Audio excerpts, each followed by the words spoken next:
Oi, eu sou a Karina e esse é o Naftalina Fresh, um podcast sobre filmes, séries, música, nostalgia, livros, histórias e o que mais eu tiver vontade de conversar aqui com vocês. Te ajeita por aí que o episódio de hoje já vai começar. Tu embarca em um cruzeiro com a tua família e nunca mais volta para casa. Foi isso que aconteceu em março de 1998 com a Amy Bradley, de 23 anos.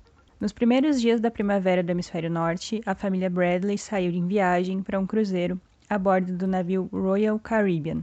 A Amy era uma garota muito extrovertida, bonita e tida como a alegria da festa onde quer que ela chegasse. No dia 21, eles começaram uma viagem que faria paradas por cenários paradisíacos, como San Juan, em Porto Rico, San Martín e Curaçao.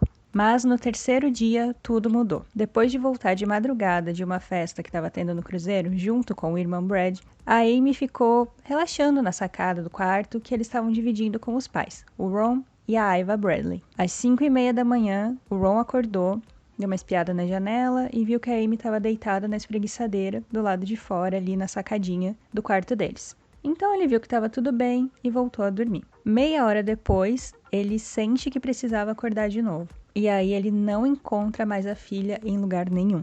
As autoridades do navio foram alertadas, mas o capitão se recusou a fazer um alerta geral no microfone para não atrapalhar os outros hóspedes que estavam lá aproveitando. E essas são palavras do próprio capitão que dá a entrevista para esse documentário da Netflix. Bastante frio e meio sem se importar tanto, sabe? Achei bem esquisito. Nesse momento, muitas perguntas rondam a história, principalmente depois de o navio fazer uma parada normalmente numa praia, para que as demais pessoas saíssem todas do navio e a equipe a bordo fizesse então uma grande busca em todos os aposentos para ver se encontravam a Amy. Porém, a família Bradley em questão não saiu, e apenas não saiu como ficou fechada dentro da cabine. Então, eles nem mesmo conseguem ver se essa varredura está de fato sendo feita por todo o navio, que era imenso. Eles tinham que ficar lá dentro da cabine, esperando por notícias, sem ver e nem saber de nada. Num dado momento, a família fica sabendo que a Amy simplesmente sumiu desse navio, o Royal Caribbean, onde milhares mesmo de pessoas estavam circulando há dias. Alguns pensam que ela conscientemente se jogou, outros que ela pode ter se desequilibrado e caído, apesar de o parapeito daquela sacada ser bem alto, não tinha como simplesmente ela se desequilibrar e cair. E alguns também arriscam ainda que ela foi sequestrada. Existem algumas câmeras nesse navio, mas nenhuma delas era apontada para a sacada dos Bradley. Algo que também atrapalha nessa história toda é o fato de que o FBI foi acionado realmente, mas eles precisavam chegar no navio através de outros barquinhos, não dava para o navio atracar na praia e então eles entrarem. E aí, nesse meio tempo, enquanto eles se deslocavam até alto mar, teve uma limpeza geral, inclusive na cabine da família Bradley. O que significa que, se tivesse havido um crime ali, a cena não teria sido preservada em nada, porque eles limparam e mexeram em tudo, estava tudo em outras posições do que na noite em que a Amy desapareceu. O que se sabia de concreto, então, eram os horários que cada membro da família tinha retornado para o quarto, porque tinha um registro, um cartão na fechadura que tu colocava o cartãozinho e entrava no quarto, ficava registrado esse horário. Só que quando tu sai do quarto, a fechadura não registra.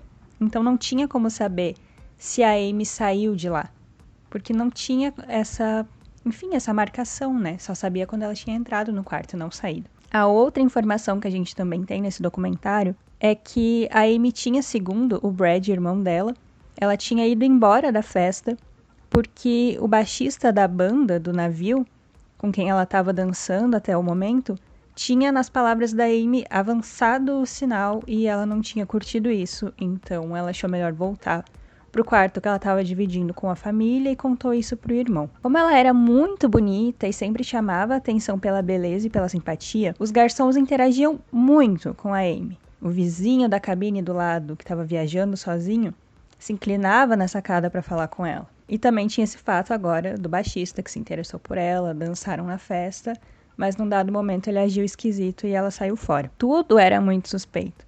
Todo mundo tinha opiniões, mas o fato é que a Amy continuava desaparecida. Os pais, então, né, a gente passa a acompanhar esse pós do desaparecimento e é bem difícil de ver porque eles vão em todos os programas possíveis de televisão da época, chegam a oferecer $260 mil de recompensa. Eles criam um grupo para se dedicar exclusivamente a essa busca, para ampliar assim, os canais de conversa direto com a imprensa. E eles, infelizmente, acabam lendo também todo tipo de absurdo e pista falsa que chegava por e-mail para eles sobre o que talvez teria acontecido com a Amy. Coisas assim muito gráficas, descrições muito detalhadas de o que teria acontecido e coisas bem criminosas e grotescas que não tinham como ser comprovadas de nenhuma maneira. Alguns diziam aonde estava o corpo dela e mandavam coordenadas. Os pais jogavam as coordenadas na internet e elas simplesmente não existiam porque era mentira. Era só, além de tu estar lidando com a tua filha desaparecida, tu ainda tem que lidar com a falta de respeito, enfim, a crueldade de pessoas que só querem passar o tempo tirando uma com a tua cara da pior maneira possível, sabe? Foi ridículo de assistir isso. Bom, eu menciono que isso tudo foi em 98, o que significa que 27 anos se passaram.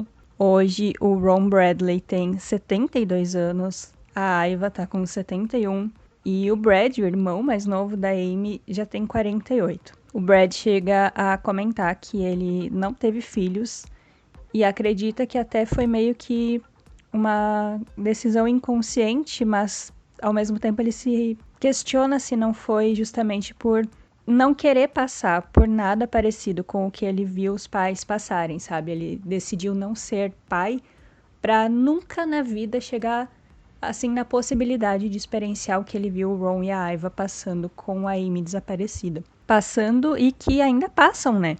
Porque apesar de tudo, eles ainda acreditam que a Amy tá viva. Em nenhum momento eles falam que falam dela no passado, sabe? Ela foi uma filha, ela... Não. Ela é uma pessoa, ela é maravilhosa, ela é ótima, ela vai voltar para casa. Não é só a certeza de que ela está viva em algum lugar, mas de que ela está viva e vai voltar.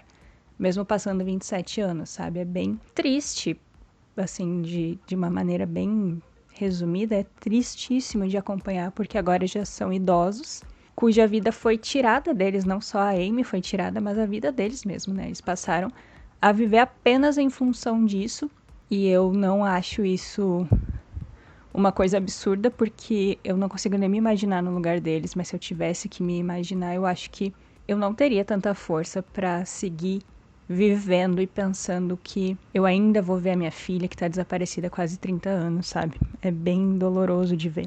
E eles tanto acreditam que a Amy ainda tá viva, que o carro que ela tinha com 23 anos, eles ainda mantêm impecável na garagem, abrigado do clima, tá sempre polido, é um carrinho conversível vermelho muito bonitinho e ele parece extremamente novo, parece que foi saído da loja hoje, sabe? De tanto que eles cuidam. Meio simbólico também, né? Porque foi o que ficou dela.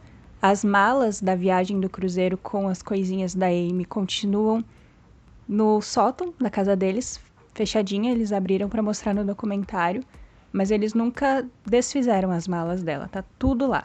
Até as moedas da carteira. Tá tudo preservado. E eu acho que uma coisa que faz eles pensarem também, né? Reforça essa ideia de que a filha dele está viva, é o fato de que até mesmo no próprio documentário, são 3 episódios, né, uma série documental, muitas pessoas apareceram dando depoimento e dizendo que viram a Amy meses e até anos depois desse desaparecimento em 1998. Uns viram ela em Curaçao, outros viram ela em Barbados, e até tem uma notícia de 2003, se eu não me engano, onde ela supostamente foi vista em São Francisco, mas que foi rapidamente carregada por 2 homens que estavam acompanhando ela, assim que pareceu que ela estava sendo reconhecida pelas pessoas ao redor, sabe? Bem esquisito isso. A família suspeita que ela possa estar sendo vítima todos esses anos, porque chegaram alguns anos atrás a receber um e-mail anônimo com fotos de um site adulto, sabe, conteúdo mais 18 mesmo, onde algumas mulheres estão lá, fotos das mulheres, né, e uma dessas mulheres poderia sim ser a Amy, eles mostram a foto, e poderia sim ser ela, tendo que durante todos esses anos estar fazendo lá certos serviços contra a vontade dela. O visual já tá bem diferente pela passagem do tempo, o cabelo dela cresceu, não tá mais curtinho como no dia que ela desapareceu, tem as marcas de expressão no rosto já. Então, né, pela passagem de tempo e pelas circunstâncias em que ela deve estar vivendo, o visual tá diferente, mas foi percebido que alguns traços que não se alteram naturalmente, como o formato do nariz, mandíbula, o tamanho das orelhas, coisas que só conseguiria alterar com cirurgias mesmo, com procedimentos hoje em dia, tá preservado e é muito semelhante quando eles colocam uma comparação daquela foto com uma foto da Amy. A mulher na foto do site parece bastante com ela mesmo, daria para ser completamente, porque encaixa, esses detalhes do rosto encaixam perfeitamente uma foto na outra.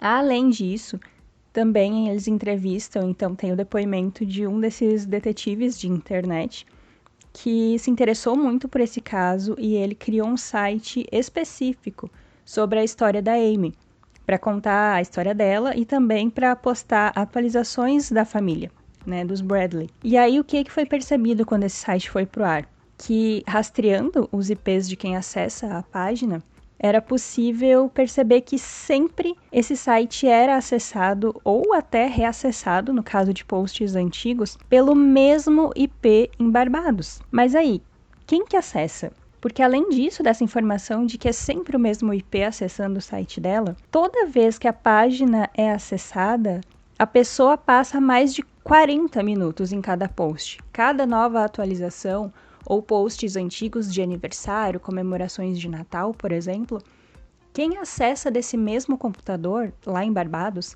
passa quase uma hora em cada post, sabe? Muito esquisito. Quem que é essa pessoa?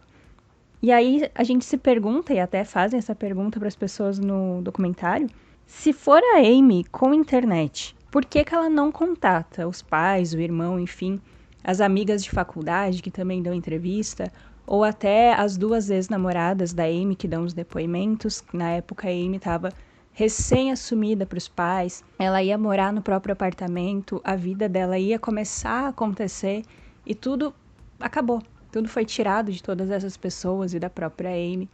Então eles perguntam até para essas pessoas, né, que passaram os 23 anos de vida da Amy, o que pode ser, o que está acontecendo se for ela com a internet esse tempo todo, por que ela não entra em contato, né? E aí a gente pensa que pode ser, sei lá, por ameaça, pode estar sendo ameaçada todos esses anos. E se não for ela, quem que tá por trás disso? Ninguém sabe. E é por isso que cada vez mais perto, né, desses 30 anos do caso, do desaparecimento, a família resolveu contar tudo nesse documentário para buscar respostas definitivas.